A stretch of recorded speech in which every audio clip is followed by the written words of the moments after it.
तो दोस्तों welcome in discover Rajasthan. Keep discover keep learn. अपने कर रहे थे देखो राजस्थान के यूआरओ एग्जाम का पार्ट बी और हमने धारा यहाँ पे कंप्लीट कर ली थी 39 39।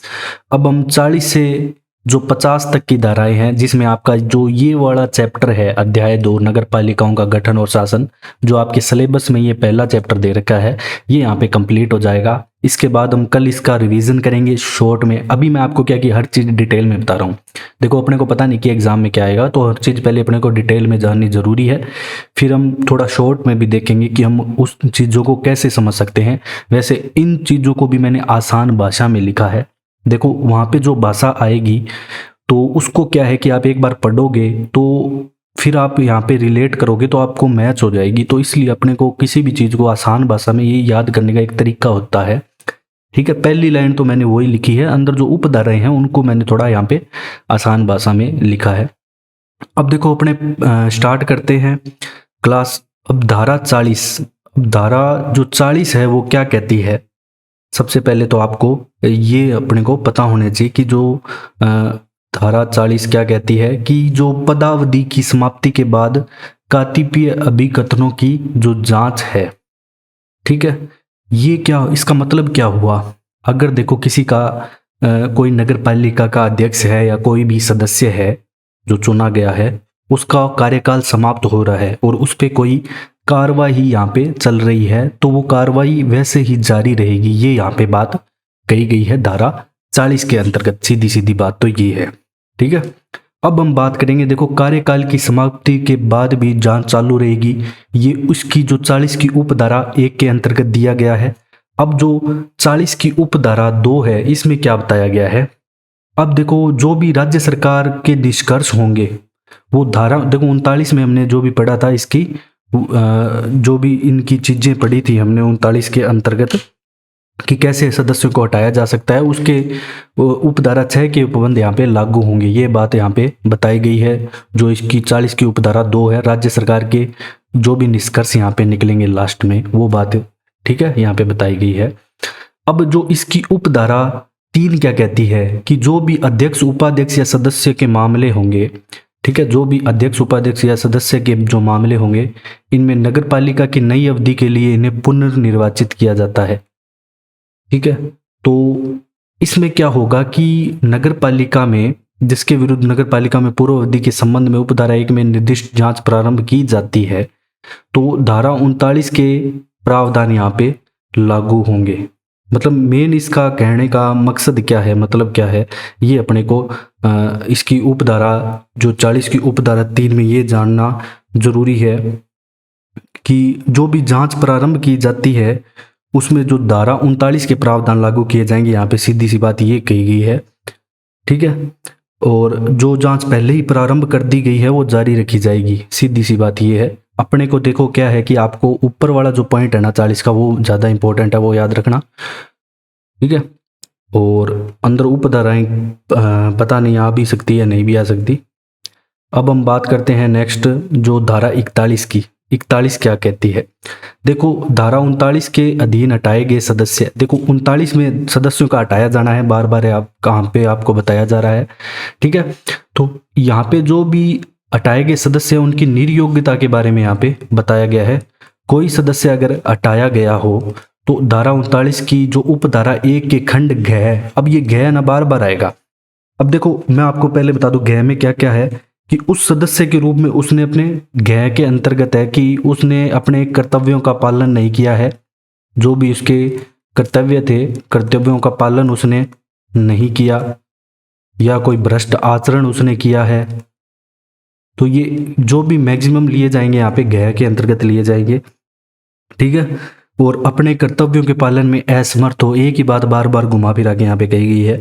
ठीक है, अपनी जो भी स्थिति रीति अन्यथा उसका अपनी पोजीशन का उसने दुरुपयोग किया है, तो ये 39 की धारा घ के अधीन आता है, खंड घ के अधीन।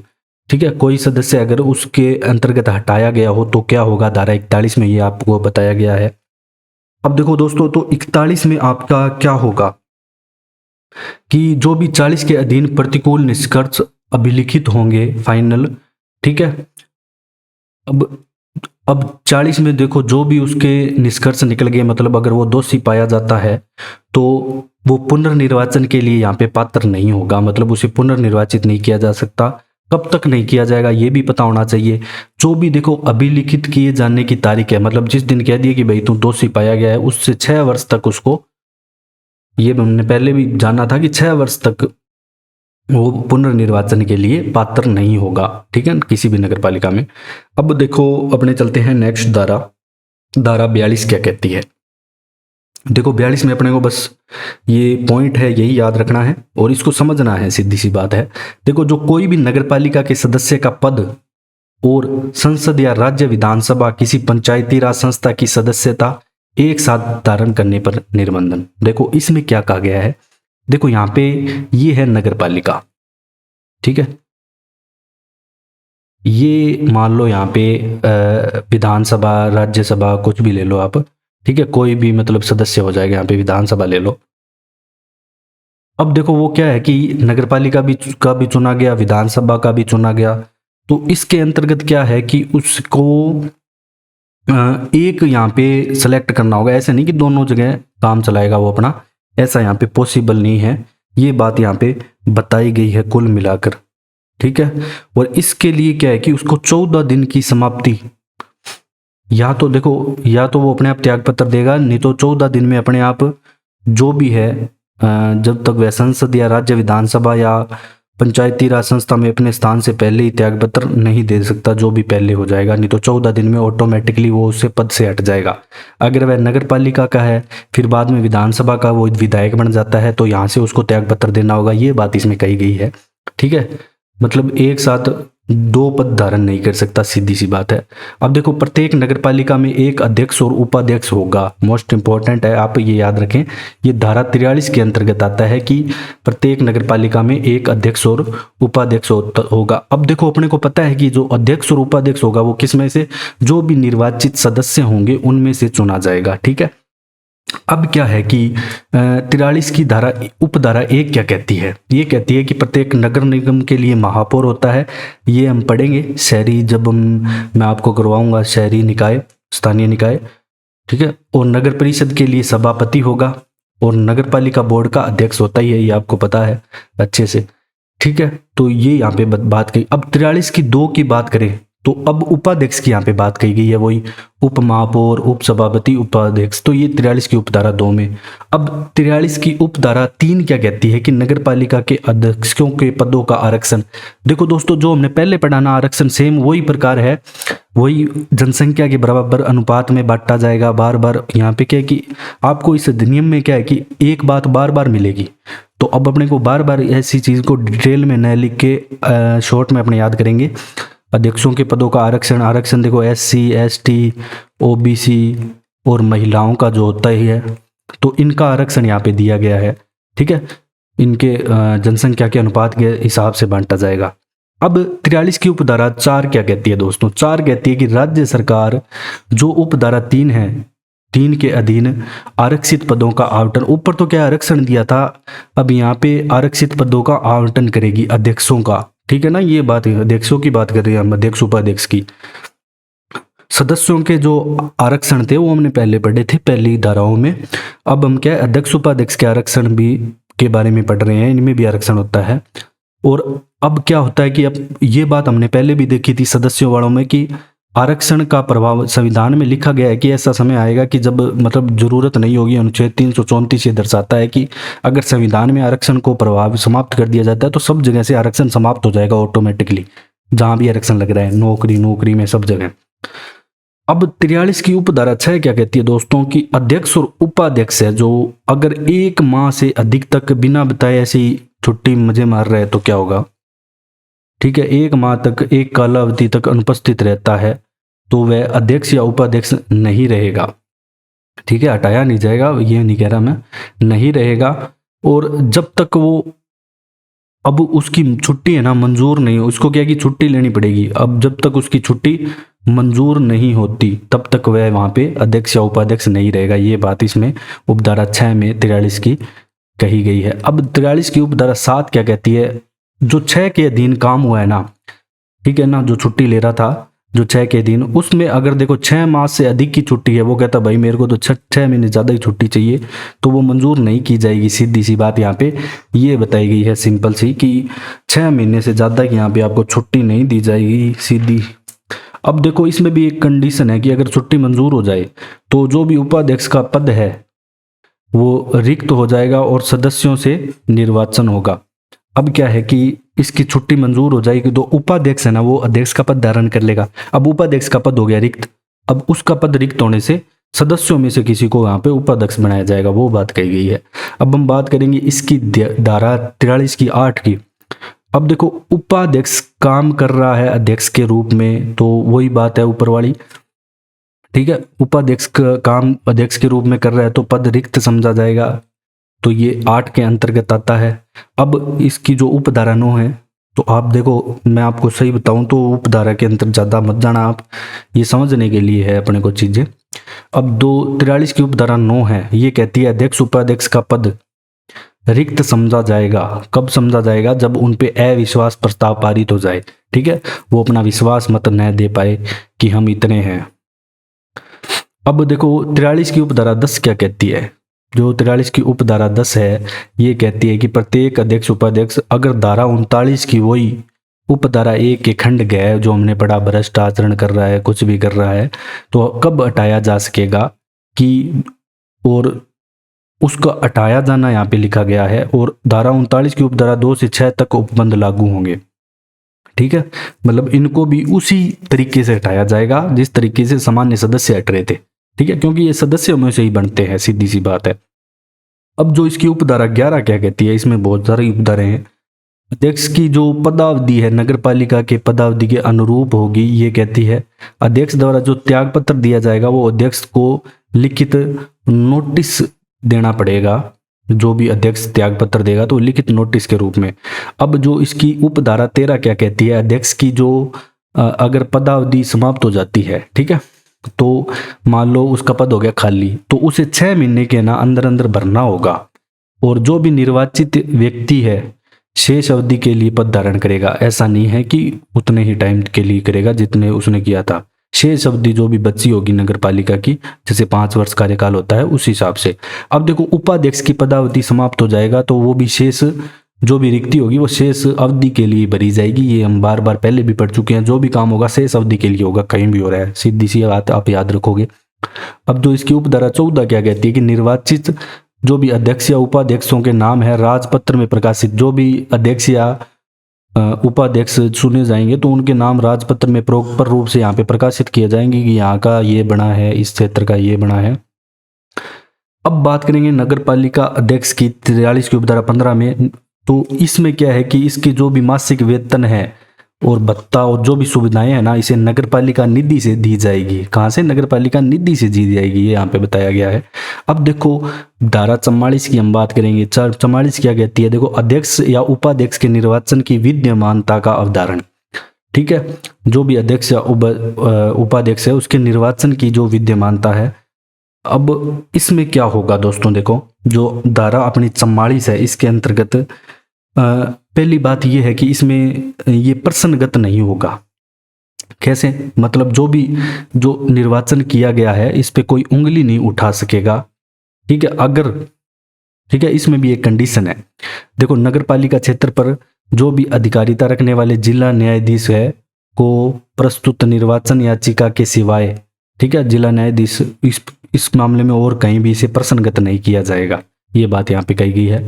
लेकिन अगर देखो कोई भी हारा हुआ अगर कैंडिडेट है, ठीक है, अगर वो किसी प्रॉपर मतलब यथापूर्वोक्त पूरे तरीके से निर्वाचन याचिका प्रस्तुत करता है किसी के खिलाफ, तो ऐसी याचिका पर जिला न्यायाधीश डिसीजन लेगा, ठीक है। उसका देखो उसको क्या करना पड़ेगा, इसमें भी देखो 2-3 कंडीशन है। जो भी ऐसी याचिका, जैसे कोई भी उम्मीदवार जो पराजित हो गया हो या जिसका नामांकन रद्द कर दिया गया हो, 1000 रुपये के निषेध के साथ प्रस्तुत करेगा। और याचिका की सुनवाई पूरे जो अधिनियम है उसके अंदर रहते हुए की जाएगी, उससे बाहर नहीं जाएगा। और याचिका अगर सारहीन पाई जाती है, मतलब उसका कोई यहाँ पे औचित्य नहीं है, तो जो राज्य सरकार के पक्ष में यहाँ पे निषेध जाएगा, ठीक है। अब धारा 45 क्या कहती है? मुख्य नगरपालिका कृत्य, मतलब नगरपालिका के क्या क्या काम हैं। देखो दोस्तों, इसमें क्या है कि 27-28 काम है यहाँ पे लिखे गए थे नगरपालिका के कर्तव्य के। इतने सही नहीं है, मतलब ऐसे अपने लिखेंगे तो। बाकी मैं आपको बता दूं कि बेसिक बेसिक क्या है कि देखो, गंद शहर में स्वच्छता बनाए रखना, ठीक है, जो भी कूड़ा करकट वगैरह है ये प्रॉपर टाइम से उठाना, मृत जानवरों को उठाना, और इसके अलावा देखो जन्म मृत्यु पंजीकरण, और भी बहुत सारे काम है, आपको पता होगा, आपने भी करवाए होंगे, ठीक है। शौचालय मूत्रालयों का निर्माण, मार्गों का निर्माण, ठीक है, सड़कों का निर्माण, जितने भी देखो आपके नगर पालिका जो क्षेत्र है वहाँ पे काम होते हैं मोटे मोटे, वो इसके अंतर्गत आएंगे। अब देखो, जो इसकी उपधारा 45 की 2 क्या कहती है, अपने को ये याद रखना है कि नगर पालिका कृत्य 45 में है। अब इसकी देखो दोस्तों 2 क्या कहती है, ये कहती है कृत्यों को नहीं करना अथवा स्थगित करना। अब देखो कई बार क्या होता है कि नगर पालिका के पास इतना बजट नहीं होता, तो वो कृत्यों को रोक देती है या उन्हें स्थगित कर देती है, तो ये जो काम है ना निश्चय ये नगर पालिका करेगी।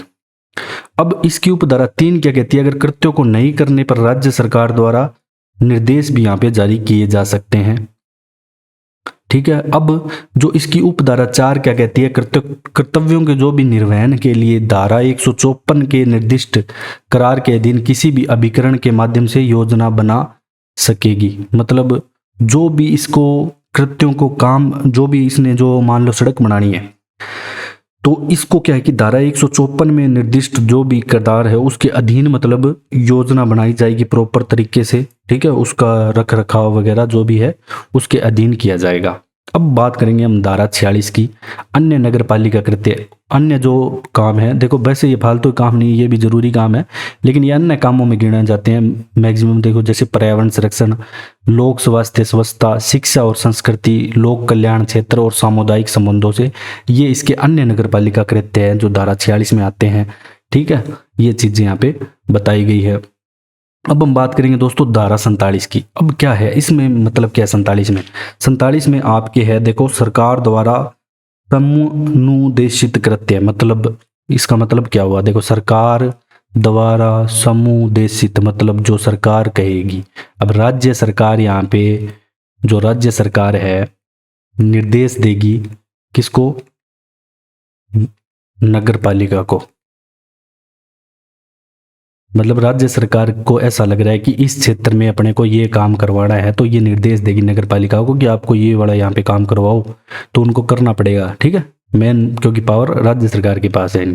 अब देखो अध्यक्ष और उपाध्यक्ष के क्या क्या काम है यहाँ पे ये बताया गया 48 में, ठीक है। ऊपर में तो हमने पढ़ा था कि अध्यक्ष और उपाध्यक्ष होंगे, ठीक है, पहले जो हमने पढ़ा था अध्यक्ष और उपाध्यक्ष के बारे में पढ़ा था, ठीक है, वो 43 में। अब 48 में क्या है कि इनकी कृत्य हैं, वो अध्यक्ष उपाध्यक्ष होगा वो 43 में, और 48 में इनके कर्तव्य ऐसे, ठीक है, ये दोनों बातें हैं। अब देखो जो नगर पालिका के निम्नलिखित मेन यहाँ पे मैंने काम लिखे हैं, अंदर आपको याद नहीं रखना, एक बार आप जैसे जान लो, इनके बारे में जानना हर चीज के बारे में अपने को चाहिए।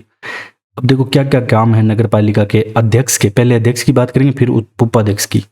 देखो जो धारा 58 है इसमें, 1 सेकेंड ये दिखेगा नहीं आपको, देखो जो धारा 58 है इसमें जो भी उपबंधित रूप से नगर पालिका की नियमित बैठकें आयोजित करवाएगा, ठीक है, दिमाग में बिठा लेना, बैठकें जो भी आयोजित कराएगा वो नगर पालिका अध्यक्ष कराएगा, सीधी सी बात है, उनकी अध्यक्षता भी वही करेगा।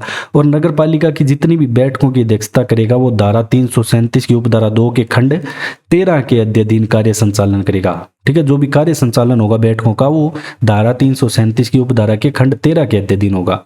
अब जो नगर पालिका के जो वित्तीय और कार्यपालिका प्रशासन पर, मतलब कहाँ कहाँ आपका खर्चा लग रहा है, कहाँ का काम करवा रहे हो, पूरा काम सही हो रहा है नहीं है, तो उन पे निगरानी भी ये रखेगा। कर्तव्यों का पालन करेगा, शक्तियों का प्रयोग करेगा, कैसे करेगा, जो भी नगर पालिका का अधिनियम दे रखा है जो उपबंधों के अधीन रहते हुए काम करेगा। अन्य कार्यपालिक कृत्यों का पालन जो विहित किए जाए, मतलब जो राज्य सरकार इन्हें निर्देश दे तो वो अन्य कार्य में आएगा, ठीक है, वो भी यहाँ पे इनको करना पड़ेगा अध्यक्ष को। अब बात करते हैं हम उपाध्यक्ष की, ये 48 की उपधारा 2 में उपाध्यक्ष क्या क्या करेगा। देखो उपाध्यक्ष करेगा ऐसी शक्तियों का पालन करेगा जो अध्यक्ष उसे प्रत्यायोजित करेगा, सीधी सी बात है, ठीक है, जो अध्यक्ष कहेगा वैसे ही करेगा। और अगर अध्यक्ष अनुपस्थित रहता है तो नगर पालिका की बैठकों की अध्यक्षता भी उपाध्यक्ष करता है। ये तो सिंपल सी बात है, आपको बताओ कि अगर अध्यक्ष छुट्टी पर है तो उसकी शक्तियों का प्रयोग भी कर सकता है। ठीक है, वो बैठकों की अलग चीज थी, यहाँ पे अगर कोई काम जरूरी आ जाए तो उनकी शक्तियों का प्रयोग कर सकता है उपाध्यक्ष। अब धारा 49 की बात करते हैं, अभिलेखों की अभिरक्षा को सम्मिलित करते हुए। अब देखो 49 में क्या है, क्यों इंपॉर्टेंट है, इसमें है मुख्य नगर पालिका जो अधिकारी है, इसकी शक्तियां और कर्तव्य है कि मुख्य जो नगर पालिका अधिकारी है ये क्या काम करेगा, इसकी शक्तियां क्या है, वो चीजें 49 में बताई गई है। इसमें बहुत सारी उपधाराएं हैं। अब देखो, जो सबसे पहली बात है कि मुख्य नगर पालिका अधिकारी जो भी अभिलेख होंगे नगर पालिका के, ठीक है, जो भी मतलब डाटा कह सकते हैं, उनके रख रखाव के लिए यहाँ पे उत्तरदायी होगा मुख्य नगर पालिका अधिकारी MNA। ठीक है, इसको आप ऐसे लिख सकते हो। अब देखो, जो इसकी उपधारा 2 क्या कहती है।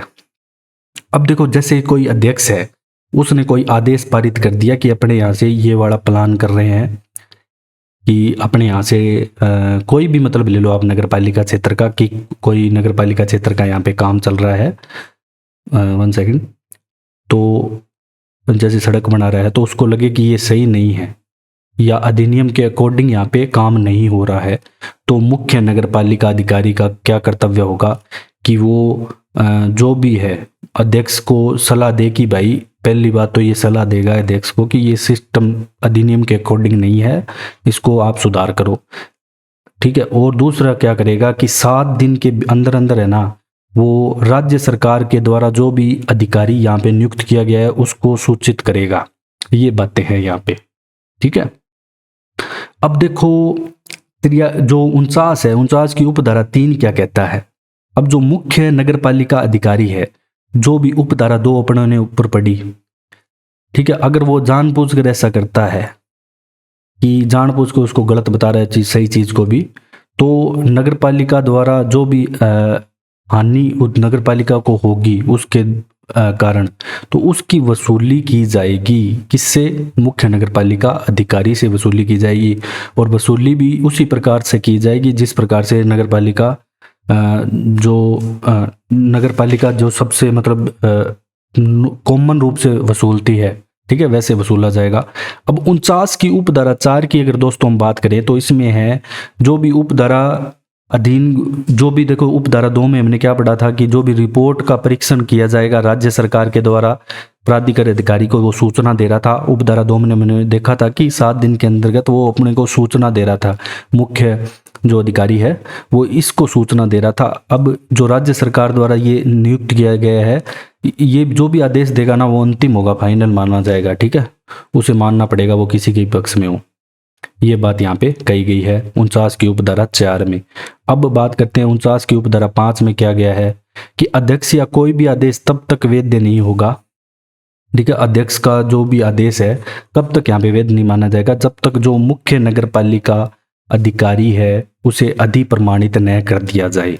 ठीक है, कोई भी आदेश जारी किया जाएगा तो इससे इसकी मोहर साइन लगने जरूरी है, सीधी सी बात है, यही है कर्ता धर्ता। अब 39 की 6 है उपधारा क्या कहती है, जो मुख्य नगर पालिका अधिकारी है कौन सी शक्तियों का प्रयोग करेगा, जो राज्य सरकार जो भी निर्दिष्ट कर रखी है अधिनियम के तहत, उन्हीं शक्तियों का यहाँ पे प्रयोग किया जाएगा। अब देखो दोस्तों, नेक्स्ट क्या है 49 की उपधारा 7, नगर पालिका का जो समस्त पत्राचार है वो यहाँ पे है। जो भी पत्र के रूप में व्यवहार हो रहा है, कहीं भी राज्य सरकार को पत्र जो भी अधिसूचना जारी करती है तो वो इसके नाम से ही की जाएगी, इसके साइन से ही की जाएगी। ठीक है, मुख्य नगर पालिका अधिकारी। अब 49 की उपधारा 7 यहाँ पे कंप्लीट होती है। 1 सेकेंड, ये थोड़ा सिस्टम में दिक्कत आ गई। तो दोस्तों 49 की उपधारा 8 क्या कहती है, जो नगर पालिका के कार्यवर्त और दस्तावेजों के बारे में ये कहा गया है कि अगर देखो राज्य सरकार का कोई भी अधिकारी इनसे मांगेगा कि इस काम के आपके जो भी दस्तावेज है ये हमें प्रदान करो, तो जो ये मुख्य नगर पालिका अधिकारी है ये प्रस्तुत करेगा, इन्हें देने पड़ेंगे, सीधी सी बात ये है।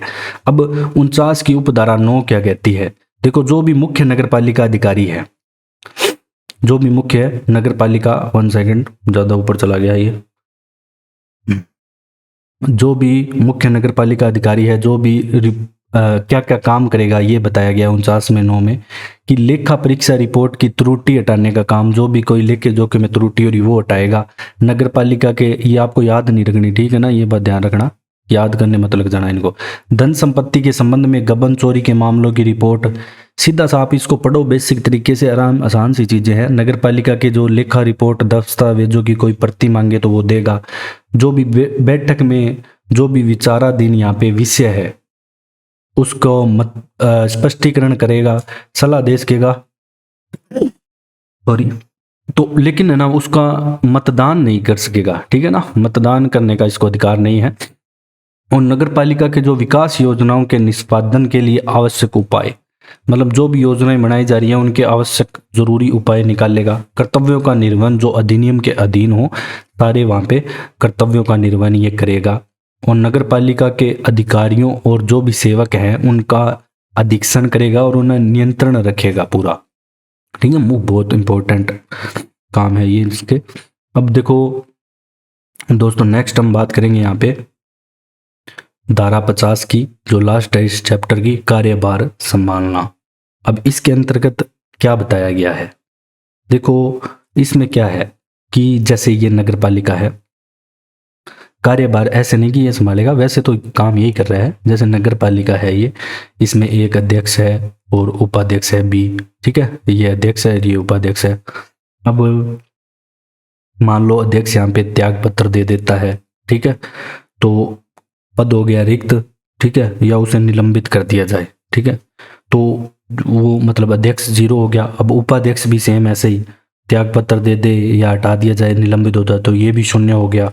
अब ऐसे मान ले कोई सदस्य दे दे तो सेम वो भी 0 हो गया। अब ये क्या करेगा कि ऐसे सदस्य को चुनेगा जो राज्य सरकार निर्देश दे, ठीक है, अध्यक्ष या उपाध्यक्ष के रूप में ऐसे सदस्य को चुनेगा जो राज्य सरकार निर्देश दे और उन्हें कार्यभार सौंपेगा, जो भी है अध्यक्ष उपाध्यक्ष का। और अगर देखो कहाँ पे SC ST OBC जो मैंने बताया आरक्षित, वो चीज़ें यहाँ पे ध्यान में रखेगा।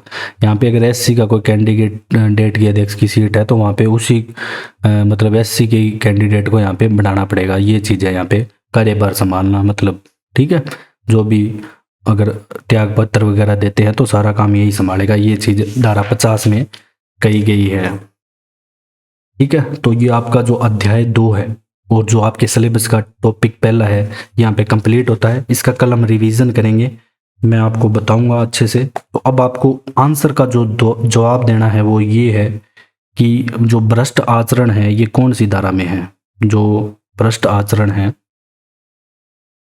सिर्फ भ्रष्ट आचरण, ठीक है, भ्रष्ट आचरण लिखा है मैंने, पूरा डिटेल से नहीं। ये जो नगर पालिका अधिनियम है, नगर पालिका अधिनियम 2009 की कौन सी धारा में है,